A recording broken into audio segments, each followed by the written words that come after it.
And now for the rest of the story. You may have heard a few months ago that there was an opportunity to buy silver, and then you could hold that silver and reap 10 times its value. Now, everyone who bought the silver was not assured that theirs would increase 10 times, but I thought, what if it was me? If the silver you held was going up 10 times in value, what could you do with it? Get out while the getting's good, with 7 times its value? Get out at 10 times your silver's original value and get some gold? Or maybe something better? I faced these questions all along the way. I traveled some paths as a rookie, ignored conventional wisdom, and took some calculated risk. So could it all work out in the end? The first calculated risk was to jump on a new release from the U.S. Mint. The U.S. Mint was producing a 1-ounce silver dollar replica of the 230th anniversary of the first U.S. dollar ever, the flowing hair silver dollar. It would be low mintage at 75,000, but there was going to be a smaller population of 1,794 items marked with a privy. The more rare versions would be randomly mixed in with anyone who ordered the silver from the U.S. Mint. So there would be about a 42-to-1 chance that if I ordered one from the Mint, that I would get the more rare version, which would immediately increase its value relative to the standard item, worth potentially 10 times the original value, or maybe even more. There's not a great track record of the U.S. Mint releases going up in value, but the randomness of an extremely rare version of a coin inside a population of a popular item seemed like a lottery ticket worth buying. The original price was $104 for a 1-ounce silver dollar replica, so it was an expensive lottery ticket, but it wasn't all or nothing. If you got the standard version, you still had an ounce of silver. Maybe even the standard one would be worth more down the road, but this was not actually a 1-ounce silver coin from the U.S. Mint. It was a 1-ounce silver medal. There was no dollar denomination on the item, so that could hold its value down, so that could have been a reason to stay out. But I had a good feeling about this round. I thought I could get lucky, but I wanted to increase my odds of winning. I asked a friend, Polybuck, if he thought it would be fun if we each bought a medal and opened them live on YouTube at the same time and pledged to share the profits if one of us got the more rare version. And then we expanded it to a total of 5 Musketeers. We had 5 guys, 5 medals, and we opened them all live on YouTube at the same time. Instead of every man for himself, where you kept the profit if you had the winning coin, it was all for one and one for all. In this way, we each had 5 chances to win.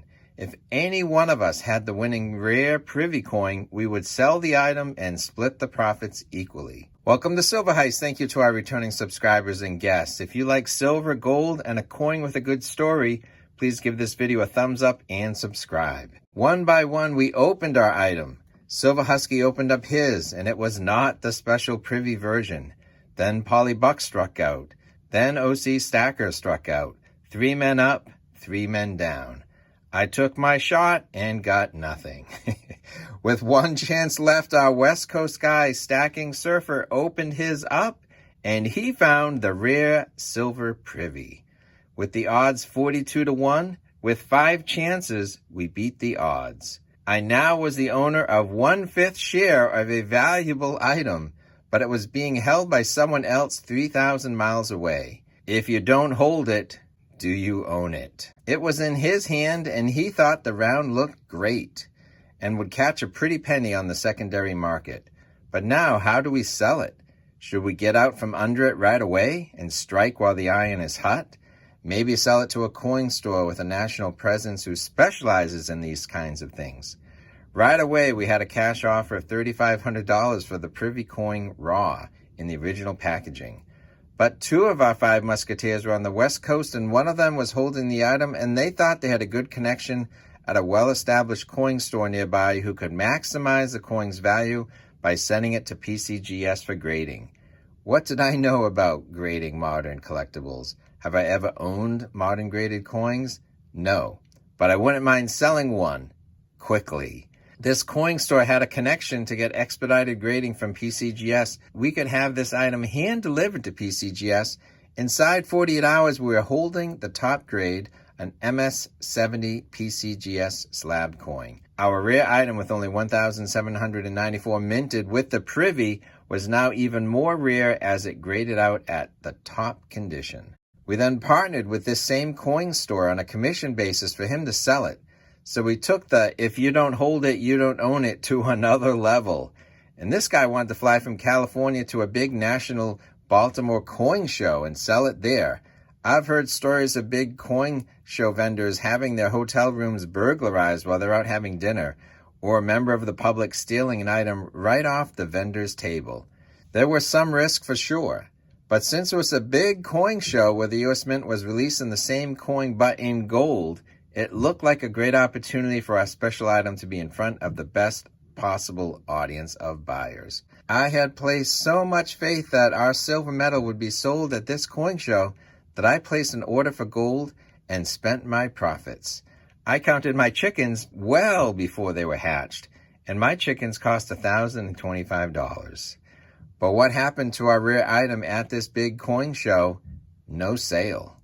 But all along, the coin store had our silver metal on his eBay store, and within a couple of weeks after that, it did sell. Instead of the $3,500 we could have sold it for right away, we held out, got it graded a perfect MS-70, and now the coin sold on eBay for well over $6,700 before Thanksgiving.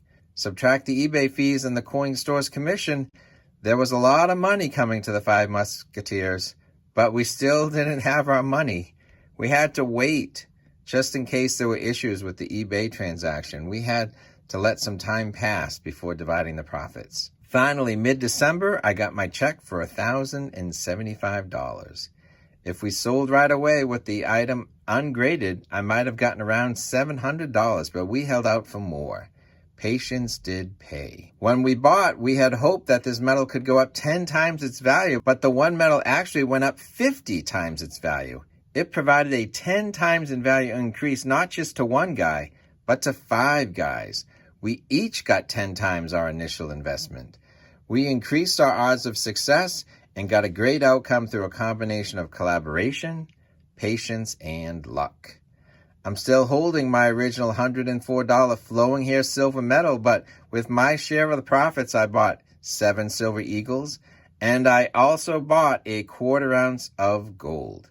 So the silver that increased 10 times in value put some gold in my stack, but could it buy something better?